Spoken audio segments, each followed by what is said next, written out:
Si alguna vez has caminado por una ciudad estadounidense, ya sea Nueva York, Chicago, Los Ángeles o cualquier ciudad mediana del Medio Oeste, hay algo que tarde o temprano te llama la atención, aunque no sepas identificarlo de inmediato.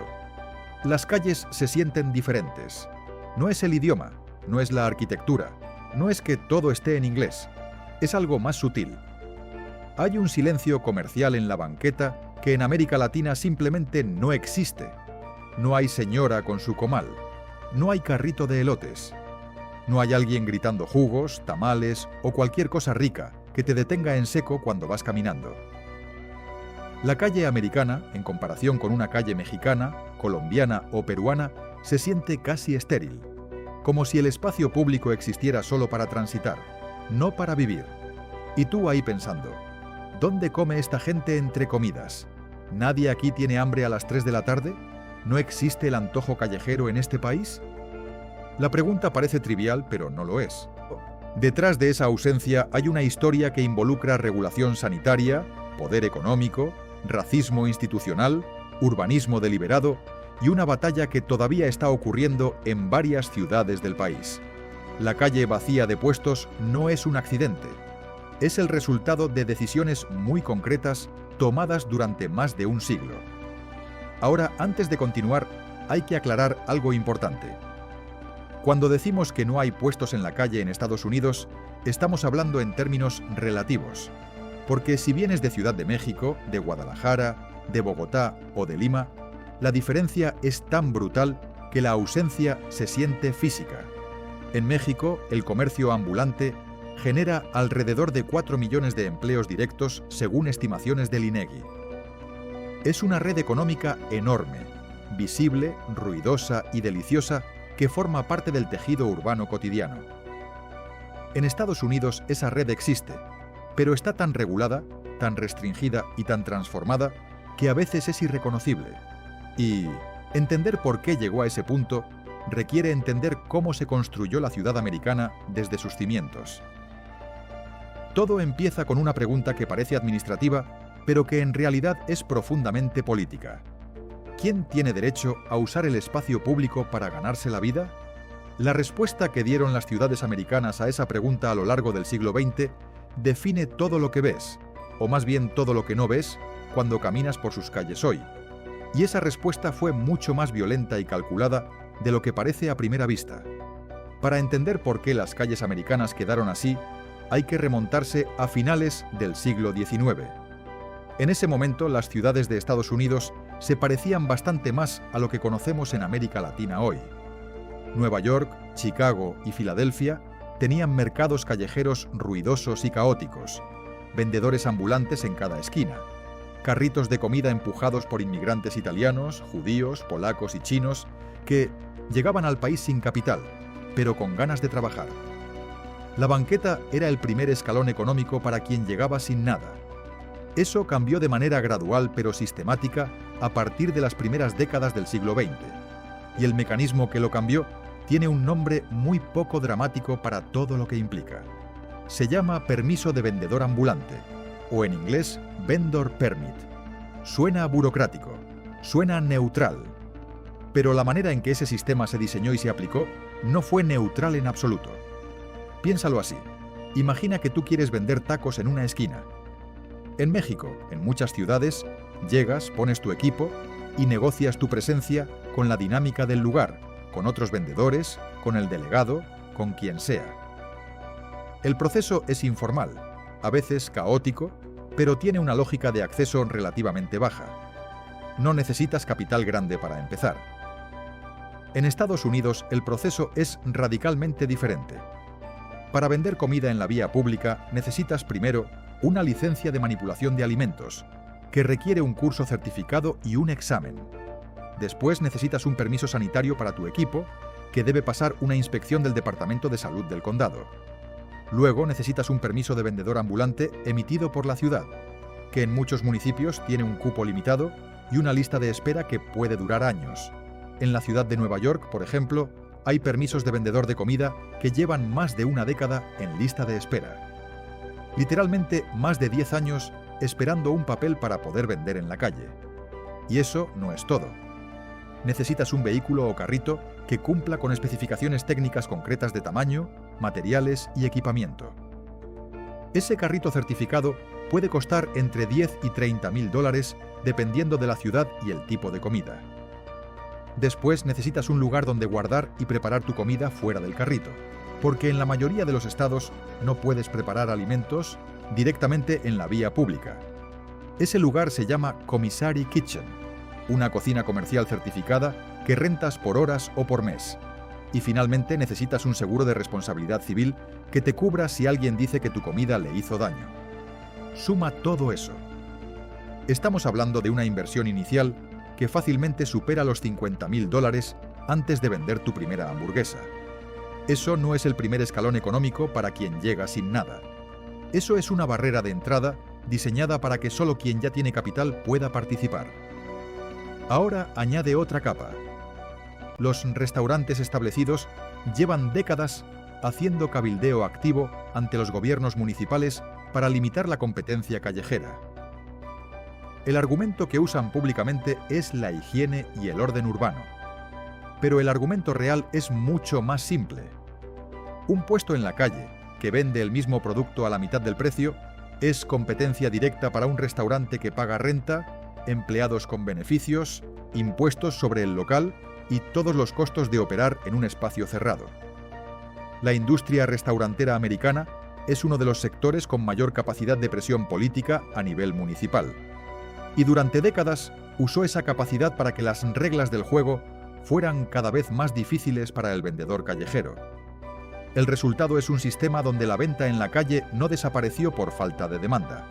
Desapareció porque el costo de cumplir con todas las reglas para hacerla legal es tan alto que la mayoría de quienes querrían hacerla simplemente no pueden. Y quienes la hacen de manera informal se enfrentan a multas, confiscación de equipo y en algunos casos consecuencias legales serias. En Los Ángeles, antes de una reforma reciente, un vendedor ambulante podía enfrentar multas de hasta $1.000 y hasta 6 meses de cárcel por vender elotes sin permiso. 6 meses de cárcel por vender elotes. Aquí es donde alguien levanta la mano y dice, espera, algo no cuadra. Si el sistema es tan restrictivo, ¿cómo explicas los food trucks? ¿No son exactamente eso, comida en la calle? ¿Y qué hay de los hot dog carts de Nueva York que están en cada esquina de Manhattan? ¿Y los mercados de farmers market que ves en casi cualquier ciudad americana los fines de semana? Son preguntas válidas, y la respuesta revela algo muy interesante sobre cómo funciona el sistema. Los food trucks existen y son legales, pero son exactamente el modelo que acabamos de describir, llevado a su expresión más cara.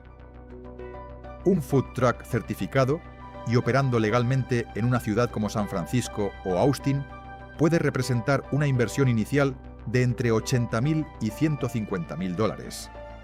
No es el equivalente americano del puesto de tacos.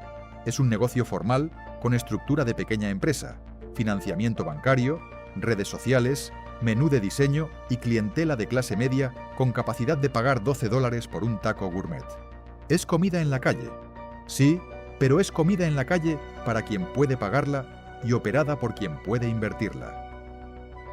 El acceso desde abajo prácticamente no existe.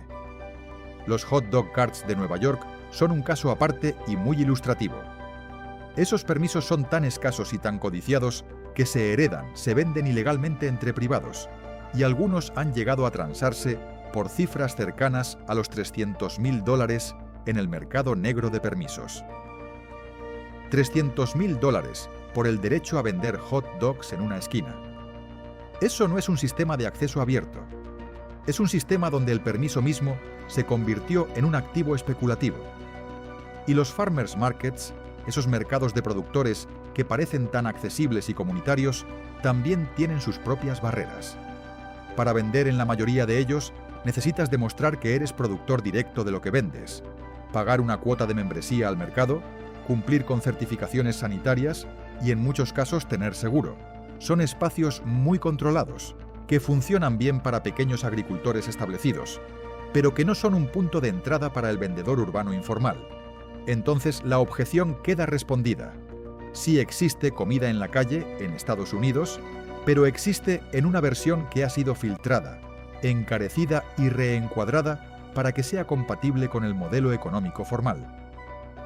Lo que no existe, o existe de manera muy marginal y constantemente perseguida, es el equivalente de la economía informal latinoamericana.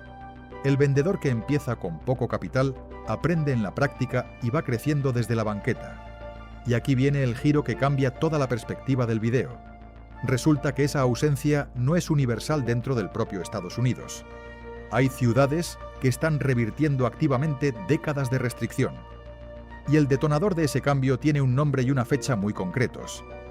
En 2018, California aprobó la ley Senate Bill 946, conocida informalmente como la Ley de Vendedores Ambulantes. Esa ley despenalizó la venta de comida en la vía pública en todo el estado y obligó a los municipios a crear sistemas de permisos accesibles con costos razonables.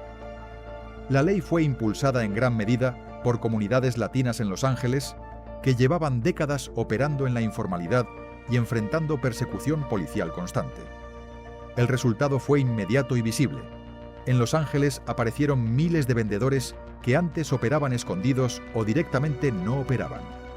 Las banquetas de barrios como MacArthur Park, Boyle Heights y Koreatown se llenaron de carritos de elotes, de birria, de mangos con chile, de todo lo que cualquier latinoamericano reconoce de inmediato. La ciudad no colapsó, no hubo epidemias sanitarias. Lo que hubo fue una economía que existía en la sombra saliendo a la luz. Pero el giro más profundo no es ese. El giro más profundo es entender por qué la persecución existió en primer lugar con tanta intensidad durante tanto tiempo. Y la respuesta tiene una dimensión que va más allá de la higiene y la competencia económica. El comercio callejero informal en Estados Unidos siempre ha sido predominantemente ejercido por comunidades inmigrantes y comunidades de color: mexicanos, centroamericanos, asiáticos, afroamericanos. Y la regulación agresiva de ese comercio coincidió históricamente con periodos de tensión racial y antiinmigrante. No es una coincidencia que las ordenanzas más restrictivas se hayan endurecido en las mismas décadas en que llegaban oleadas de inmigrantes a las ciudades americanas. La calle limpia de vendedores fue también, en muchos casos, una calle limpia de ciertos cuerpos y ciertas culturas. Eso reencuadra todo lo que vimos antes.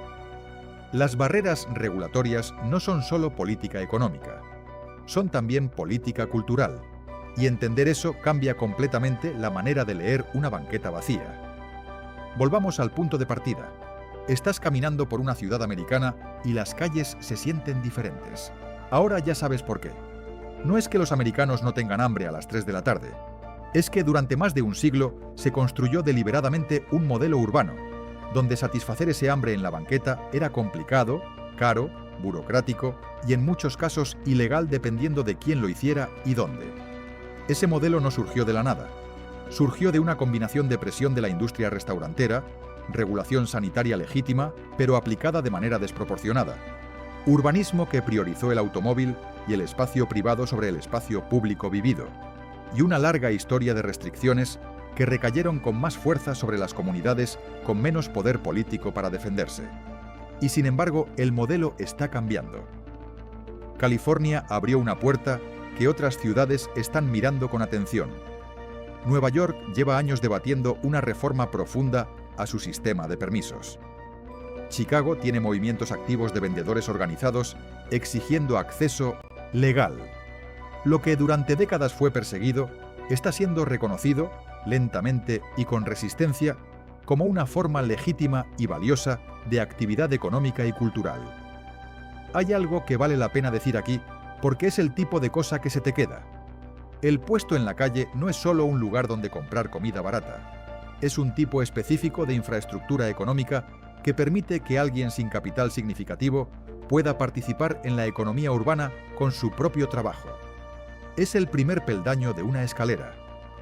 Cuando ese peldaño no existe o está bloqueado por barreras de $50.000, lo que desaparece no es solo el taco o el elote. Desaparece una ruta de movilidad económica para quien más la necesita. En América Latina tendemos a ver el comercio informal como un problema a resolver. como un síntoma de subdesarrollo que debería desaparecer cuando los países maduren. Estados Unidos nos muestra que eliminarlo tiene un costo real y concreto, que la calle, ordenada y silenciosa, tiene su propio precio, pagado principalmente por quienes necesitaban esa calle para salir adelante. Y hay una ironía final que vale la pena nombrar. Hoy en día, en las ciudades americanas más progresistas y más caras, la comida callejera está viviendo un renacimiento. Pero ese renacimiento llegó en formato premium. El taco de $12 en un food truck de diseño en el centro de Austin. El puesto de ramen en un mercado gourmet de Brooklyn. La misma idea de origen, comida accesible hecha por alguien con poco capital, transformada en producto aspiracional para consumidores con mucho. El círculo completo de cómo una cultura puede apropiarse de una práctica, quitarle su función original y devolverla encarecida y estetizada. México, Colombia, Perú y el resto de América Latina tienen algo que no siempre sabemos valorar. Una infraestructura económica de calle que da de comer literalmente a millones de personas todos los días y que le abre una puerta de entrada a la economía a quien llega sin nada más que ganas de trabajar. No es perfecta, tiene problemas reales de regulación, de higiene, de espacio urbano, pero su existencia misma tiene un valor que solo se aprecia del todo cuando caminas por una ciudad donde ya no está. La próxima vez que le compres a alguien en la calle, ya sea un taco, un elote, un jugo o lo que sea, estás participando en un sistema económico con siglos de historia, con una lógica propia y con una función social que va mucho más allá del antojo. Ahora queremos escucharte. ¿Tú has vivido o visitado algún lugar donde extrañaste un puesto en la calle? ¿O al revés, hay algo del modelo americano de regulación que te parece que México debería adoptar? Cuéntanos en los comentarios, nos interesa mucho tu perspectiva. Si el video te hizo pensar en algo que no habías considerado antes, dale like. Eso nos ayuda muchísimo a que más gente pueda encontrarlo. Y si todavía no te has suscrito, este es el momento perfecto para hacerlo.